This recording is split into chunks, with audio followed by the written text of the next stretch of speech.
Fala pessoal, sejam bem-vindos a mais um mergulho aqui no canal. A gente sabe que o mundo das criptomoedas é um baita de um carrossel, né? Sobe, desce, gira, às vezes até um nó na cabeça. É verdade.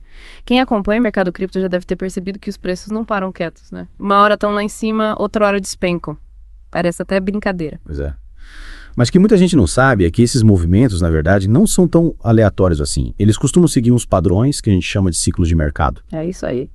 E entender esses ciclos pode ser a chave para a gente conseguir navegar melhor nesse mar agitado das criptomoedas. É tipo a gente aprender a surfar nas ondas do mercado, em vez de ficar só se afogando. Boa analogia. E é exatamente isso que a gente vai tentar fazer hoje, nesse mergulho. A gente vai desvendar os mistérios dos ciclos de mercado, entender como eles funcionam e como a gente pode usar esse conhecimento para tomar decisões mais inteligentes na hora de investir. Então, se preparem porque a gente vai fundo. A ideia é te dar todas as ferramentas para você conseguir decifrar os sinais do mercado e surfar nas melhores ondas. Bora lá.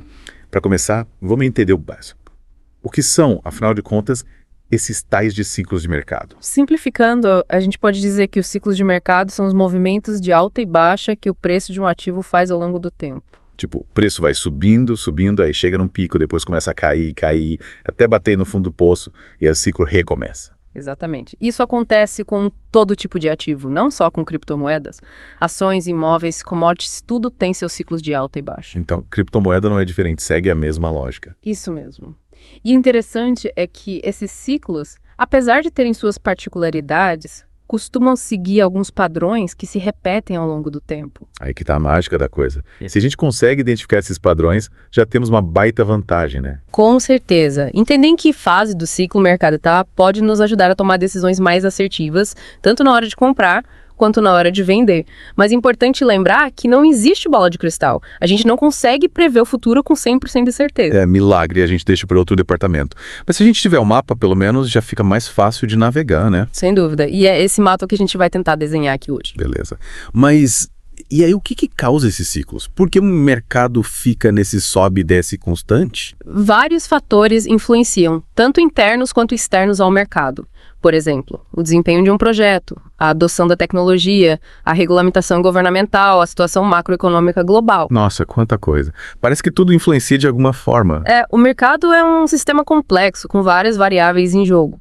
Mas tem um fator que é talvez o mais importante de todos, a psicologia dos investidores. O famoso fator psicológico, a cabeça da galera. Exatamente. O medo e a ganância são os grandes motores do mercado. Quando o sentimento geral é de otimismo e euforia, a gente vê os preços subindo, a galera comprando tudo que vê pela frente, com medo de ficar de fora. A famosa FOMO, né? Fear of Missing Out. O medo de perder a oportunidade. É, isso aí. Mas aí, quando o mercado começa a dar sinais de que a festa tá acabando, o medo toma conta, a galera corre pra vender e os preços despencam. E essa gangorra emocional que acaba moldando os ciclos, né?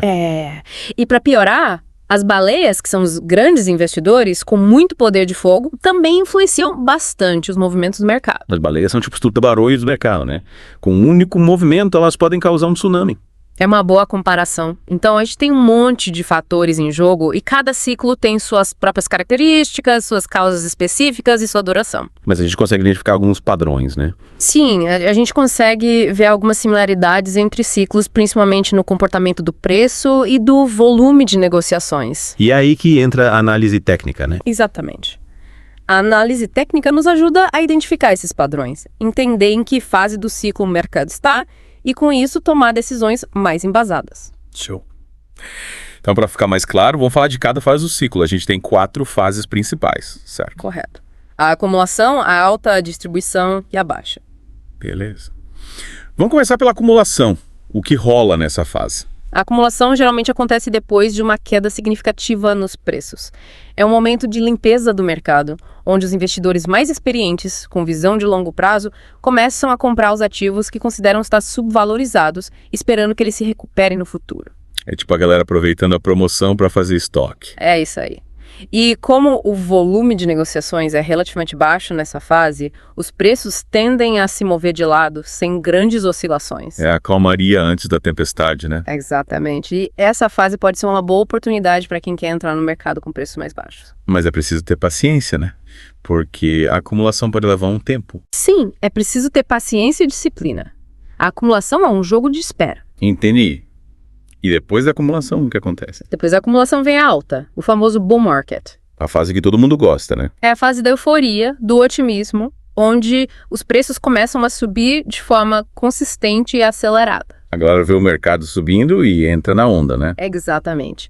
O volume de negociações aumenta, a demanda pelos ativos cresce e os preços disparam. É hora de surfar. Mas é preciso tomar cuidado, porque a alta não dura para sempre. E quem entra no final da festa pode acabar se dando mal. Por quê? O que acontece depois da alta? Depois da alta vem a distribuição. A fase da ressaca. Mais ou menos isso.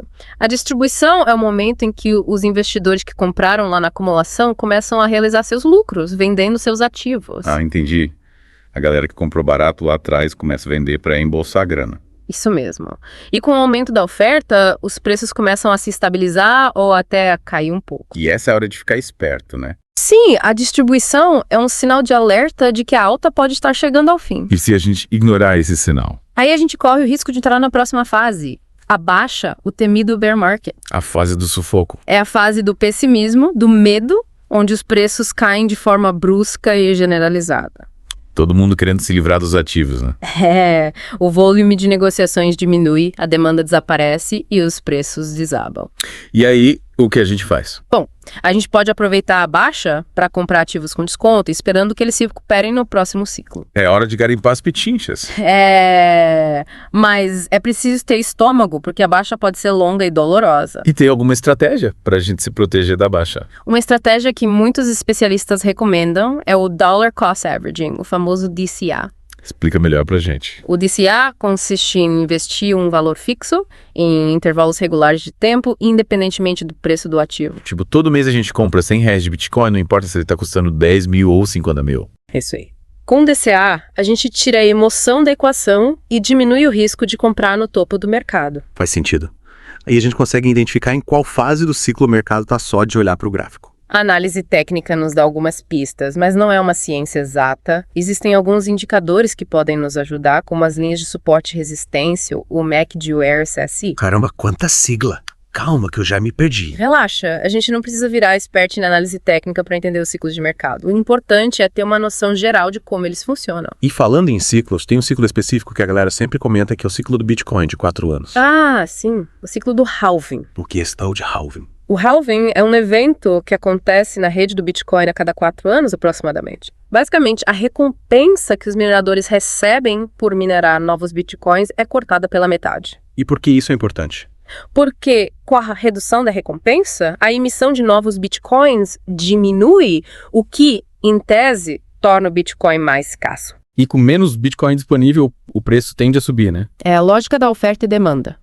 E, historicamente, a gente observa que os halvings do Bitcoin costumam ser seguidos por grandes altas no preço. Então a gente pode dizer que o halving é um catalisador dos ciclos de mercado do Bitcoin. Sim, podemos dizer que o halving é um evento que impacta bastante os ciclos do Bitcoin. E o último halving aconteceu em 2024. E o que aconteceu depois do halving de 2024? O preço do Bitcoin subiu bastante, ultrapassando a marca de $100 mil. Nossa, que alta. Foi uma alta significativa. E muitos analistas acreditam que o próximo halving, que deve acontecer em 2028, também pode ter um impacto positivo no preço do Bitcoin. Então, é bom ficar de olho no calendário. Com certeza. Mas é importante lembrar que o halving não é o único fator que influencia o preço do Bitcoin. Tem outras coisas de jogo, né? A gente já falou de regulamentação, adoção, sentimento do mercado. Exato. O mercado cripto é dinâmico, está em constante evolução. O que aconteceu no passado pode não se repetir no futuro. Então não dá pra gente usar o halving como uma bola de cristal. Não dá. A gente precisa analisar o contexto geral, levar em conta todos os fatores em jogo. E o que a gente pode esperar do mercado cripto em 2025? Em 2025, a gente está vendo um aumento significativo da adoção institucional. Grandes empresas como BlackRock e Fidelity estão investindo em Bitcoin e Ethereum. A gente está vendo cada vez mais empresas tradicionais entrando no jogo. E isso é um sinal de que o mercado cripto está amadurecendo, ganhando credibilidade. E a regulamentação, que está rolando nesse sentido? A regulamentação ainda é um desafio, mas a gente está vendo alguns avanços. Nos Estados Unidos, o governo tem demonstrado uma postura mais favorável às criptomoedas, com propostas como a criação de uma reserva estratégica de Bitcoin. Que seria tipo um seguro para proteger o país em caso de crise financeira. Sim, seria uma forma de o governo se proteger da volatilidade do dólar e diversificar suas reservas. Interessante. Então 2025 promete ser um ano agitado para o mercado cripto. Com certeza.